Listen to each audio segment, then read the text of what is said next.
going to start recording. Let's go in 3, 2, 1, go. Right, everyone, welcome back. This is Railcoon with JP alongside. I should probably switch it so you can see the game. There we go. And we do see that Ace is going to be the pink Protoss in the bottom right-hand corner. His opponent is going to be Squirtle, the very talked about Protoss in green up here in the top right. We are, of course, on Neo Enigma. We've already seen this map once. It's a really cool map on these positions. The rush distances are not going to take too long. We do want to take a quick moment to thank the sponsors of STartale, as they were kind enough to allow us to run this tournament. Torch, big shout outs, was the one that helped us get this all together. He contacted the sponsors and everything, and allowed us to get this really interesting tournament. Just 8 STartale players playing it out on some maps they've never seen before. Once this is all over, Torch is going to be doing some interviews with the players, asking them what they think of the maps, which is going to be very interesting as well.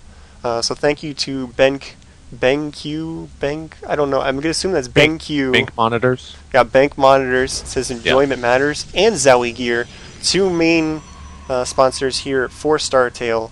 And it's PvP, so nothing quite interesting has happened yet. Yeah, PvP, I don't know if you've been watching one Jeff in Control Robinson streams, but he's been playing ladder quite a bit and running into a ton of PvP games. And I gotta say, the more I see this game played at the tip-top level, or this matchup, excuse me, not this game, it is pretty much one mistake and you lose. It's so tight right now. This matchup is so dependent on what's really happening from both your opponents, and who has kind of the one more unit is going to win you the game. And typically it's pretty much 4-gate against 4-gate for the most part. We do see things like the Artosis build, which a lot of people are doing right now in the ladder, where you get is that the 3 stalkers? Yeah, it's a 3-stalker push. You get your second gateway as second gateway as the Cybernetics core is building, and you try to counter the 4-gate with getting your Immortal out a little bit earlier than they actually attack. But not sure if that's big over there in the Korea servers. I'm not sure if they listen to Artosis for the tips and tricks, especially when you've got 2 players like Squirtle and Ace from STartale. And we do see a second gateway being added on, as that Cybernetics core is almost about 75% complete for Ace, the pink Protoss player, and Squirtle, the green. I'm just going to keep saying that so people know who it's who, as they can't actually tell from the tooltips. Yeah, and Ace is still poking around Squirtle's base with his probe, and he sees no additional buildings going down. So he's a little bit confused, saying, "What are you doing, Squirtle? Is there a proxy somewhere?" He's getting a little bit suspicious at this point. As you can see, this probe is still just very stubbornly poking around. Usually the probe does like to leave about now so it doesn't die. But you can see Squirtle waiting right until that probe leaves to drop his second assimilator. Do have a stalker out as well.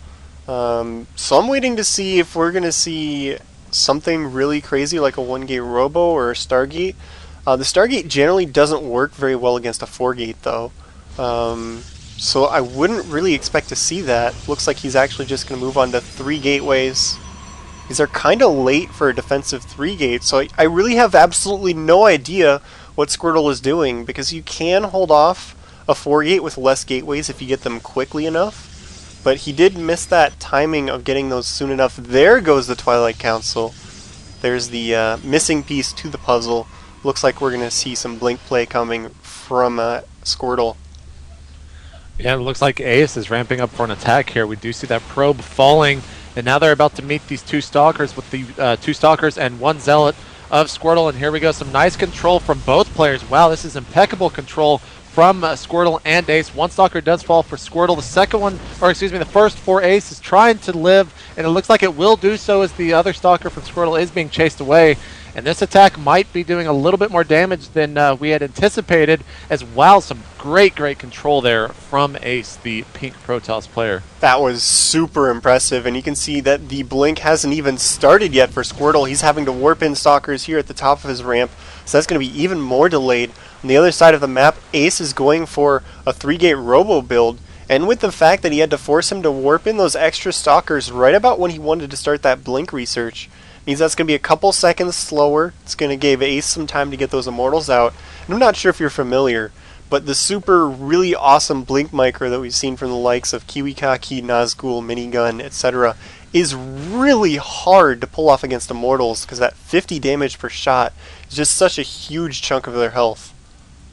Yeah, it really is. I mean, Immortals are so strong against Stalkers. Blink about halfway complete for our green Protoss user Squirtle. He's also chrono boosting it as well, so it is going to be finishing here in just a couple of seconds. And we have that first unit out of the Robo Bay is a Observer, which is typically what you tend to see if they don't have any fear of aggression coming.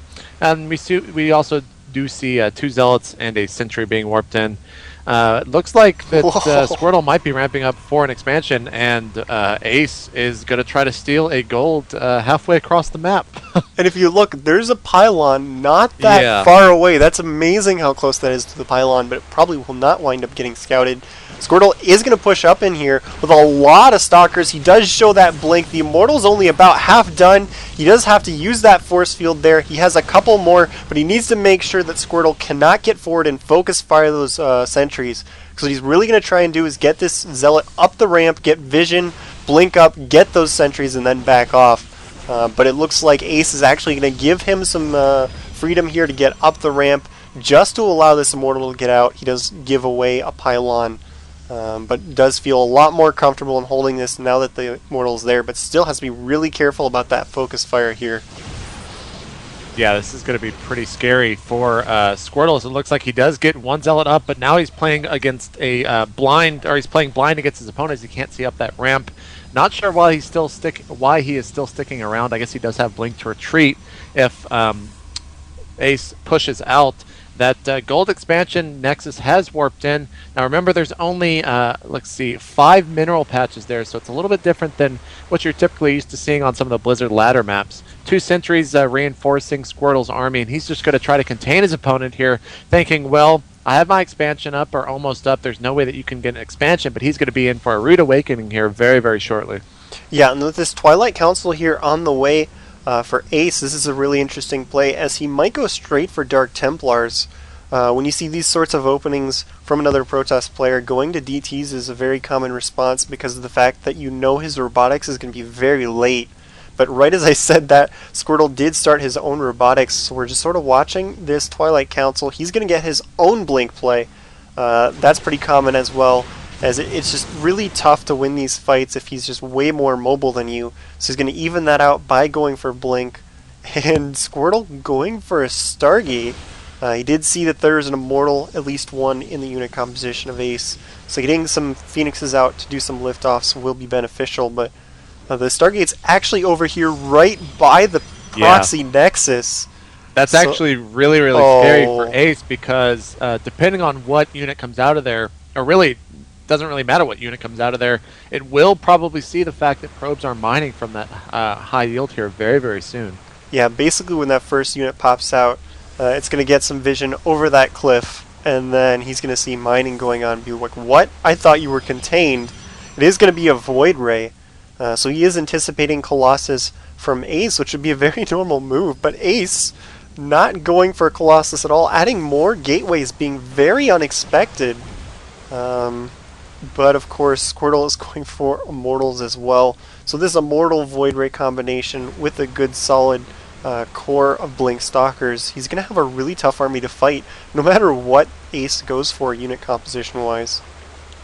We have that Stargate about to pop out with that first Void Ray. He's going to charge that on the Destructible Rocks, it looks like, possibly just taking that out. Still completely clueless as to Ace's gold expansion here. He's actually going to take his natural. Ace is moving out to control the Xel'Naga Tower in the middle. We might be seeing an attack here, actually, against Squirtle, with Ace being the aggressor. Yeah, and the question is how many Immortals, how many Void Rays can Squirtle get out? Because he's a bit behind here with that gold mining here from Ace. Ace is going to be able to make a lot of units, especially with these extra gateways. But if Ace waits too long with the additional Immortals, those additional Void Rays, if they can get out and get charged, they will really tear through his army. But it looks like he's going to try and blink up into the main of Squirtle. He does have that Observer there, and he does take a couple pot shots on the pylon, but does back off, not actually going to commit to that. Would have been really dangerous, so does this actually hold off. He did stop charging up on this rock. You can kind of see that this mineral patch is glowing, but I don't know if he's paying close enough attention to notice that or not. If he has, he probably would have put the Void Rays on that Nexus by now, so I'm going to guess that he hasn't seen that expansion yet. Uh-oh, here's an attack between these two players. Looks like a better concave for Ace, and Squirtle will blink back. Pop open the resource tab. Ace a little bit ahead right now by about 17 supply, and he has found this pylon, this Stargate, and these 3 Void Rays. One of them might actually die here from a blink. No, they do get away onto the high ground. It looks like that Stargate is going to be left alone, though, as he has taken out the pylon powering. And Squirtle is moving out with his ground forces, trying to take out these Blink Stalkers, and he might actually see this expansion right here. No, he saw the assimilator. So he's got to have an idea, and there he goes, moving over to try to take it out. His forces were split right there as he clicked over, but looks like that might just be sacked. I'm not sure.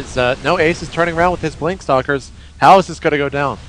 Yeah, so Ace does blink in. He's got a lot of units here. More Stalkers coming up from the side. He does have an Immortal and a couple Sentries as well. But Squirtle does get off a couple Force Fields to try and keep those away. These Void Rays are still up in the top left hand of the map, not even entering the fight. And without those Void Rays, he really just had no chance. So he does have to throw out the GG. Ace taking a quick win there. Well, not really quick, but kind of quick for a PvP. And these 3 Void Rays could have made a difference in that fight if they were there from the beginning. Yeah, I mean, really, that was all the fact that he snuck in this high yield. He was on 3 bases. He had a lot more. As we only see 2 or 3 actual warp gates in the base of Squirtle compared to the 6 that